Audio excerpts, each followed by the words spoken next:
things like that. But then somebody asked me, how many houses can you buy? I mean, you buy one.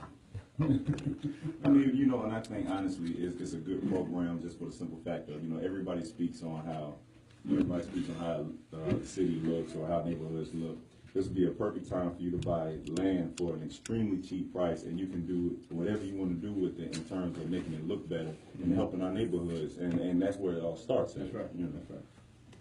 You know, Mac is always messing with the cameras over there. Hey man, I'm not a camera guy. You see, he completely took himself out. So if you watching on Facebook, you know, Mac is in the room too. Yeah. Hey, everybody that was watching on Facebook, be sure to tune back in and check us out. Hey, look, I see the bros watching. Shout out to the Signals for watching, Brother Moore. Hey, Karen, Yes, sir. come on over to the microphone there. Oh, Yes, So sir. what the people been calling about this week? We have had actually. hold on, I can help you several out. calls. There you go. Take this seat right here. There you go. They snuck me in here anyway. I see. The plan. We've had several calls. Neighbors First is one that we've called.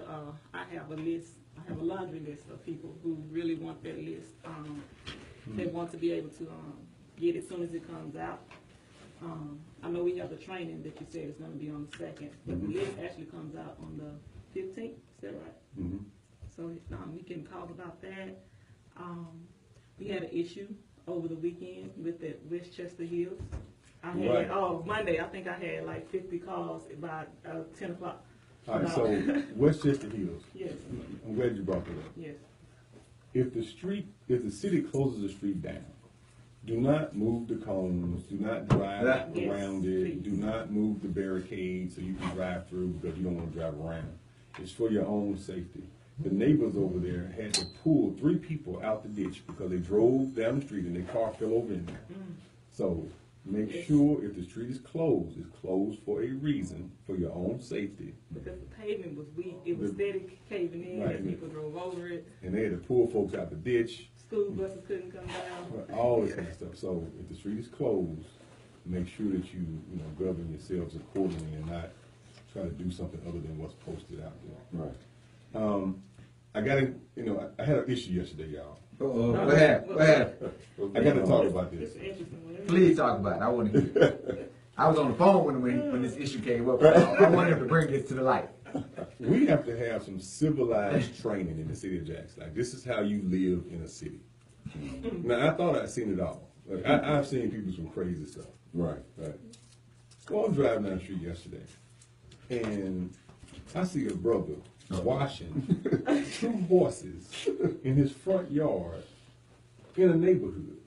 Now, I'm also a country boy, right? On the farm, we do all kinds of stuff. Yeah. We'll drive a tractor up to the side of the house, jump out, walk in. No big deal. Right. I'm on the farm, You right? got enough space and enough land out Right. Right. We go, do all, go use the bathroom, go stand behind a tree. Yeah. But when you in the city, there's certain things you can't do no more. Right. Right. So I had this preacher fuss at me for telling him he can't wash his horses in the front yard. A preacher? So much so I had to call the police because I ain't finna get in no physical altercation with nobody. because I'm Ain't gonna you ever defend that myself. Then they called the- Listen, this actually has touched Councilman Stamps. We have had to put this item We put on that the one to agenda do. for the council meeting. No, because this was ridiculous. We got to have some civilized training. Yeah. Right. To tell Yeah. you, this is how you Yeah. act inside the city. You don't do certain stuff. Right. Because there's some things that people just don't know.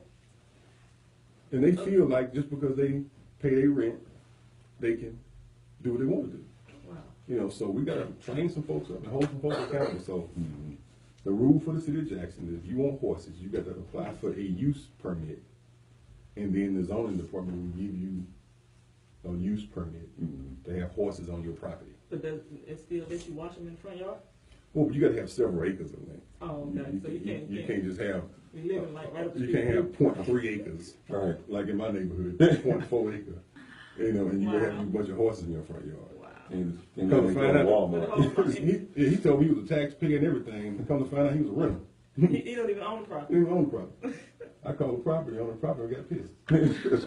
So, again, we got some crazy stuff going on in our neighborhood, but when you see it, point it out. Hold folks accountable, because this is your neighborhood. Your property value is important to you. And if your neighbors are doing something that's adverse, if you don't want to do it, call me, 601-960-2052. Or call code enforcement, or call the mayor's office, and let's handle it, because it's gonna take us to rebuild our city. It's gonna take us holding each other accountable for how we act. Right. You don't Make just sure they walk get out. their code enforcement number as opposed to the, Yeah, well, look it up. it's 1054, it's 601-960-1054 for code enforcement. She said she gave out enough of that. You find something wrong in your neighborhood that you know people shouldn't be doing. It's And 601. if code enforcement don't do their job, You can still call us. you can call us to. 82052. Yeah, if But remember 1054. call 1054 first for code enforcement. Because this is what, see, accountability is the best support system. Right. Yeah. See, there is no system unless you have accountability. That's that structure to keep things in place. So all my nosy neighbors out there, make sure you call in those issues so we can enforce this stuff. Right. Because that's what's gonna bring our property value back to where it needs to be. That's what's gonna make our city more attractive, because the city does a piece, but it's up to us as citizens to do our part. Right. So if it's from your water meter back to your house, that's on the city. That's on you, not the city. So let's police each other, Right. to make sure that we're doing what we need to do. Hello, caller. Welcome to the show. Yes, good evening. Thank you for taking my call. Hey, Ms. Chapman. I'm calling in because I am trying to get an understanding of what is home-based rule. And the home-based rule, for my understanding, is anything that the mayor, city council, or board of aldermen to put on the ballot for the people to vote on, they would place that. I'm not correct in terms of how that goes, because right at this point, there's a lot of things that can be placed on a November ballot concerning the law and the home-based rule for the city and councilmen and the mayor and all that. So it's not home-based rule, the power for the city council. They can take an issue, for example, lottery, industrial hemp, or whatever the people can vote upon to set in terms of economic development, or whatever the case in terms of what the people need. Now, am I confused about what a home-based rule is?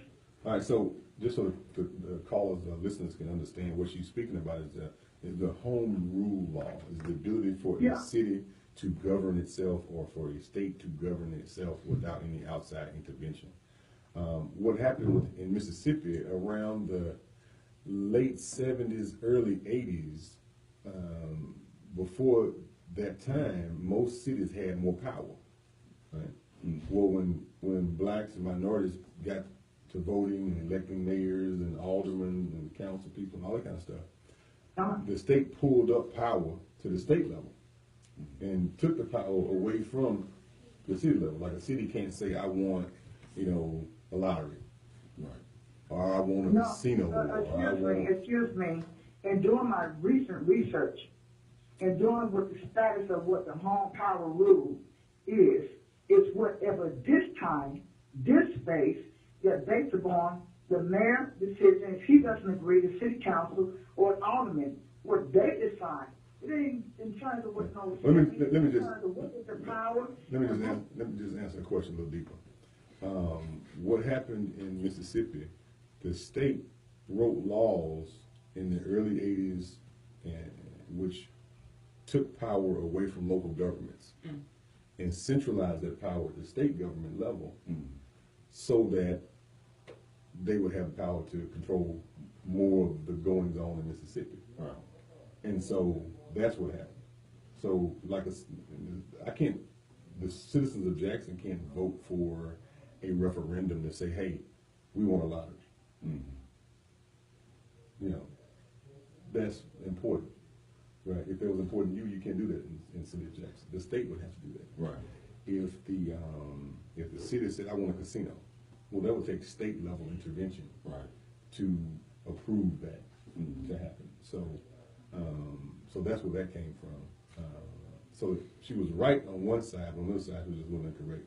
Where the state laws have been written in a way where municipalities can't perform certain things. For instance, cities used to have more power over education, right? But now the state controls all education. Right.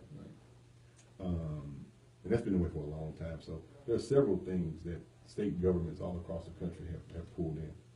Callback call, I'm sorry I missed your callback. But so as a city, back to what I was saying, we have to really focus on what the things that we can do. Hello, caller, welcome to the show. Yes, I do have a question, and this is Tiffany. Hey, Miss I am real concerned about something. The inauguration party that they threw. Okay, they paid all that money for somebody else to do it, and I know somebody could have done it for much less than what the other party asked for. Country Fisherman out there on 80. It's black owned and black operated. These people are personal friends of mine. They could have done a better job to me. Now, why you all did not get them to do that? Because you could have saved money. Well, the inauguration parties that happen in the city are a function of that mayor's, what they do. So the city doesn't put on an inauguration. We may help out with some security, whether it be police or something like that, to do some traffic control. But most time mayors form an inauguration committee, and then that committee raises money from several different places and puts on some type of event. And I understand that, but I just wonder why the mayor wasn't into saving money instead of paying this outrageous price what they paid, and somebody else could have done it for less than that and could have done a better, more efficient job. Well, thanks a lot, caller. I'll read that message on. Thank you. Hello, caller. Welcome to the show. Now, I sat at the table. I had Sissy to sit at the table with me because all the people that were invited to the inauguration didn't come, and we had a VIP table, but they were empty seats. But the party, the inauguration was first class. It wasn't any barbecue, which I love barbecue, but it was first class.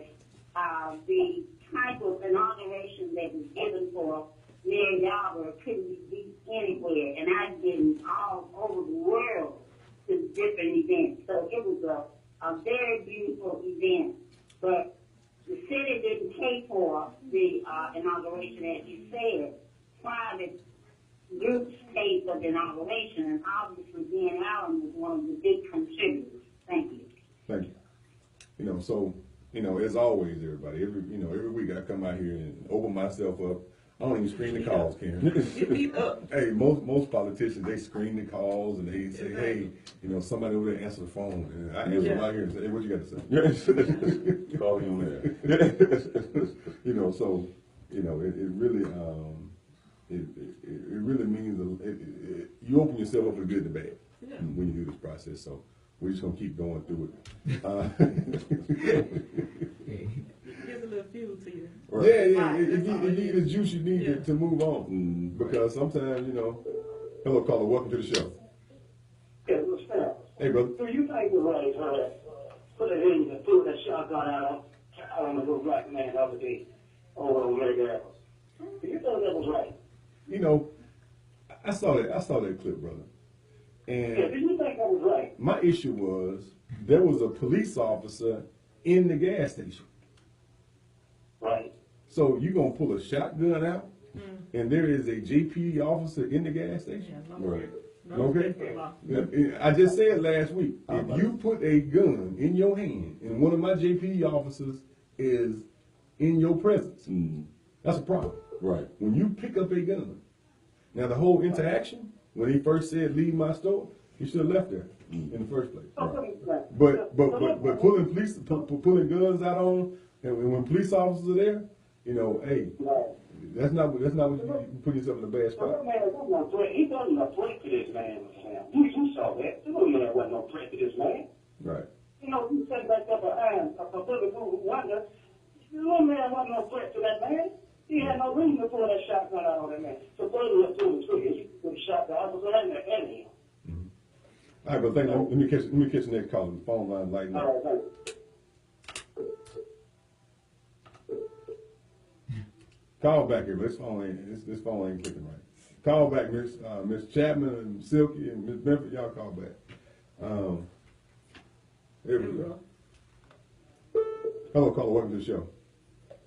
And, you know, let me Turn down. your radio down, Miss Benford. Things are not as they were when I was growing up, where you could go into a place and hang around and, you know, people really didn't do anything. But times have changed. And our people must learn that we have to change also. If a person is the owner of a business and that person tells you to leave, you're supposed to buck it up and get on out of there. And I think that, you know, this man had the right to say get out, but he didn't have the right, well, he had the right to do so. He used some foul language that I didn't like, and that means that people shouldn't go in there and take that or don't even shop there. But we got to learn that people that are in business are very careful today about the people that they encounter in these businesses, because so many people have robbed businesses and caused people to get hurt in these businesses. Okay, thanks a lot, Ms. Benford. You know, so my comment about that is every business owner got the right to protect their own property. Right. And when I tell you to leave my house, you better get up and going. Right. By the time, if I say get out, by the time I get done with the out, You need to be out. But on the other hand, if you're a person in business and you're getting money from a community, you have a responsibility to that community Exactly. and the fair treatment of people. So it's two sides to that thing. I think that if you don't like the way somebody's treating you or your community, then you need to make some different purchasing options. Right. It's like everybody has a role to play. Right. Everybody. So inflaming the situation and all that kind of stuff, I don't fuss with nobody. Right. I use my pen, I use my dollar, Exactly. I use my vote. Right. And that's me for myself. Right. And we're done with it. My solution to all of this is just not shop there. Yeah. Period. I mean, they cannot stay in business if you don't spend money there. Yeah. Simple as that. Especially if you start spreading the If you don't word. want them in your community, stop spending money there. They cannot stay in I business. bet that activity changes. They either gonna On the respect you, protest across the street. or they gonna have You know, to get up and do I something. told, I'm just gonna be honest with you. I told Stan that I'm sick of protesting. Yeah. If I don't like the way somebody treat me, I ain't spending my money there. Right. I'm done with it. It's simple.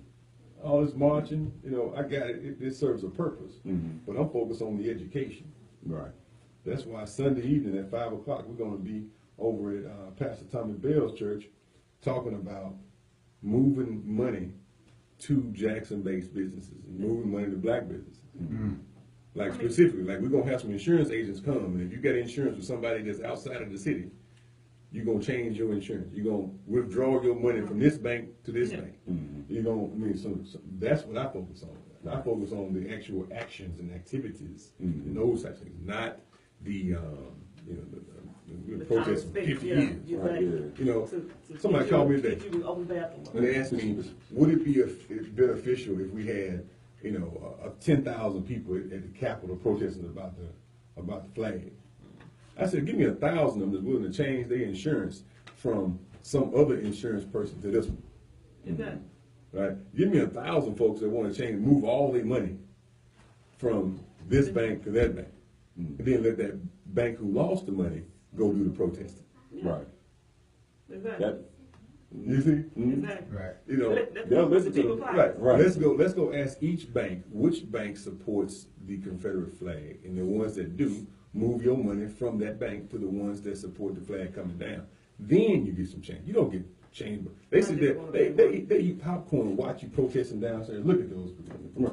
Yeah. It's comedy for them. It's easy to ignore. Right, it's comedy for them. All right. You know, give me 1,000 people that want to move their money from a bank that supports the Confederate flag to one that does not support the Confederate If flag. you're gonna fight the fight, you need to know what's best to go into the fight with. Right. You can't go into a gunfight with a rock. Like it's just Right. it's not gonna serve a purpose. You show up to that bank with 500 people with withdrawal forms in their hand. Their Money bank changes a lot of president, their minds. bank president gonna be calling somebody. Yes. And that's Movement of money. You move the money. Listen, that is powerful. Right, move. So They'll I give fight all with of my it. pen. Let me catch this call. Hello, turn your radio down, caller. You know, Councilman Staff, you know, I'm kind of chuckling over here because, and I don't know what you did on last Tuesday because that's your private business. But I'm chuckling over here because all these folks in Mississippi were in an uproar about that flag, especially us black people. But we went to the polls and voted for a candidate that supports the Confederacy. Hillary Clinton supports the Confederacy. America Hustler supports the Confederacy. And 80% of Mississippi, including black folks, voted for her. Right. Man, it's amazing. It's amazing. You know why? That's why I say I'm not a Democrat. I'm not a Republican. I'm a Metacrat. Y'all have a good evening. So my issue on the whole, they called me yesterday to protest, but I was busy. I was actually in Washington D.C. because I felt that was more important than being here. And also, the flag conversation is another caller. Hello, caller. Welcome to the show. Hello, you're on the air, caller. Okay, hung up.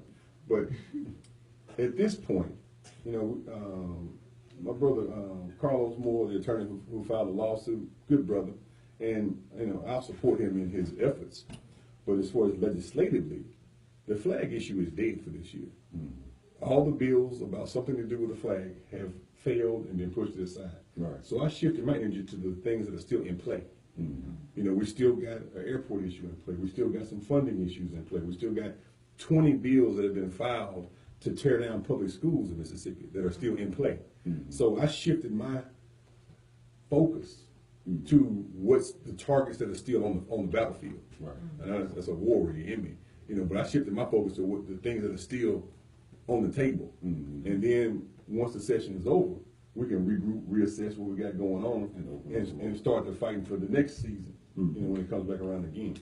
Hello, caller. Welcome to the show. Mr. Stanton, this is Sylvie. Let me make myself understood one more time.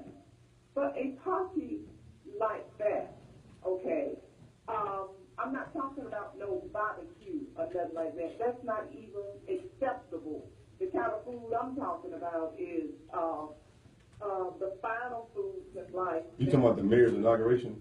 Yes. Okay, go ahead. And I'm not talking about no bloody barbecue. That's not even acceptable. These people will fix you anything you want, hot cake, chocolate ants, or whatever you want. Okay? I have made myself clear. That's it. Thank you. All right, thanks, thank you. And so our focus for Reviving Mississippi is we fight the fights that are still on the battlefield.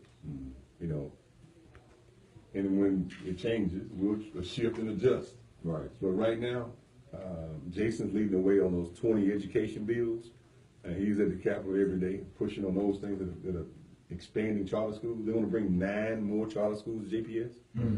Right? Let me fight that fight. Just taking the money out of our JPS. Right. Let me fight that fight. Let me fight several of these other things that are still on the table. Then we'll get back to the flag, when that opens up again. Hello, caller. Welcome to the show. Yes,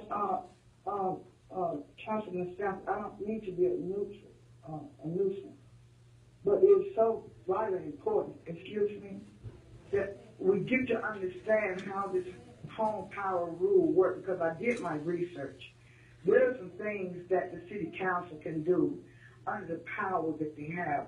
And to my knowledge, I don't understand why are they not using the power that they're given to move things forward, especially for the tribe's economic area.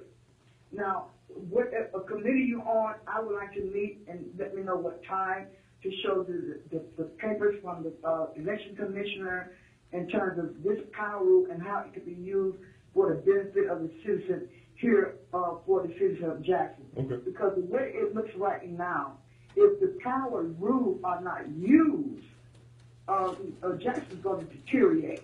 Now it's time for the councilmen to use this power that they have.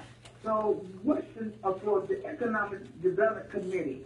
what's the date and time so I can bring all the papers that are necessary to put things that can help also use the power that the city of Jackson have, mayor, if he doesn't agree, the councilman, or whatever, to see Well, how you we got can some- use this for the benefit for the citizens of Jackson in terms of economic development. All right, Mr. Chairman, what you can do is you can bring what you have to the office tomorrow. And we can, Okay, offer tomorrow, what's a good time? what's a good time? Well, it looks like we, You- you can come at 9. How Yeah. soon can you? She can, Karen said, come at 9 o'clock and she'll go through everything you have with you. Okay, 9 o'clock, who's on the committee of that, to meet with that? So when I come Well, it's in, not a committee, it's just coming to our office to show what you have. all right, so are you on the committee? What committee are you on? I'm on all the committees, but tomorrow morning, 9 o'clock, is just coming to our office to go over Is your each suggestions. ward have a committee that they're kind of being head of to kind of check and balance in terms of what's going on in the committee? Yeah, there's several You're not different on the- committees, and we'll provide you a list of the committees and who's on what committee when you come tomorrow as well. Okay, so 9 o'clock, you say, what time tomorrow? 9 o'clock. All right, be there. All right. Thank you. Yeah, as always, everybody, if you got a suggestion on how we can run the city better, any more power, now I do agree, there's some powers that we're not using, that I feel that we should, because I'm a little more aggressive than most folks, you know, because I understand that we're in a war. These people don't want our children educated. They don't want us to have health care. They don't want us to have jobs. They don't want us to have water. They don't want Exactly. Right. Don't have nothing. you know, so I understand that we're in a war and we have to respond like that. Being amenable and appeasable this is not the time for that. Right. Okay? These people, there's some people out there who really don't want us to be in a good spot. Exactly. So we must respond. I'm gonna be respectful. I'm gonna be respectful to a degree. Exactly. I'm gonna respectfully put you in, let you know what my position is. Right. You know, I'm not gonna, I don't have to be belligerent. And, you know, one lady told me in the Queens just the other day, she told me she was upset with me. You were there. Yeah, we're talking about the bins. No, she was like, hey, you need to be up there raising Cain. I said, you know, I got two things that I told y'all. I told you I'm going to do my best, and I'm not going to bash. And you That's doing it. best. I'm doing my best. We trying now. Right, yeah. We trying But I had to hold my peace. You know, sometimes I got to hold my peace. Hello, caller. Welcome to the show. Yes, I'm listening. What I had to say, but people can say anything, but they need to have the truth to back up what they have said. Now, Hillary Clinton is not supposed to fit Confederacy. She has been an activist all of her life, even as a teenager. So, you know, I would like the truth. Well, Where is the truth? And, you know, you can say anything, but where is the truth? Thank you. Okay. And let me, you know, if you, who was it calling said that? I called back. Ms. Bifford wants to know the proof, and you can articulate the proof.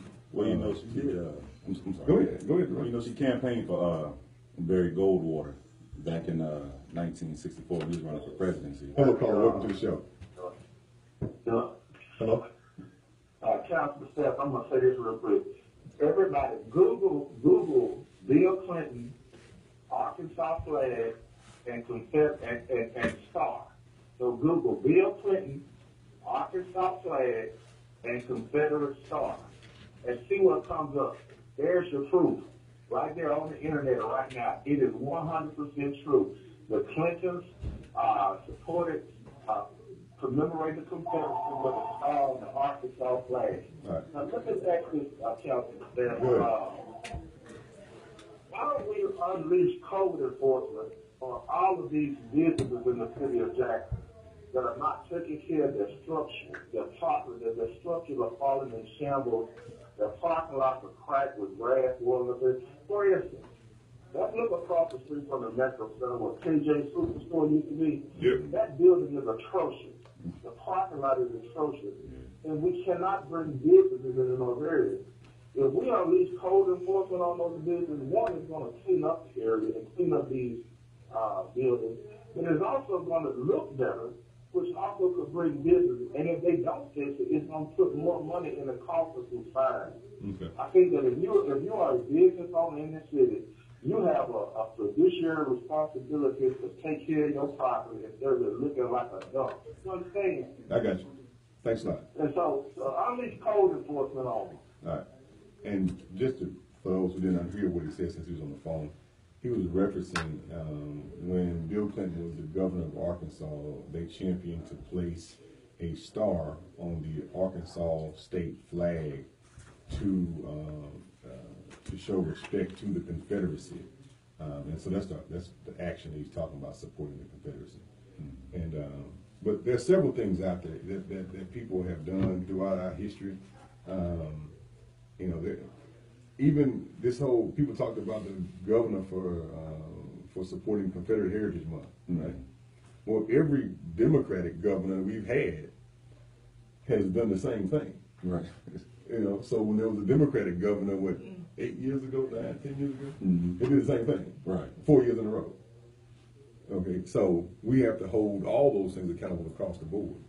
Yeah. You know, so hold it all accountable. Don't just point to one. Right. Hold them all accountable. You know, these are actions. This is a culture. See, we're breaking a 200-300-year-old culture of this kind of mindset, Right. this kind of activity. You know, I was having lunch earlier today with someone, and the discussion went to, what does America do with 40 million black folks that they don't want no more? You know, because they're locking us up there. They're trying to do all kinds of things, Right. you know, inciting violence and all this kind of stuff, right? You know, what we have to do as black folks is look above this petty foolishness and realize that we're at war. Right. And my enemy is not the person next to me. My enemy is the self-hate that's been planted in the person next to me and in me. Right. The self-hate that dwells in my heart and that has been placed in your heart. That's the enemy.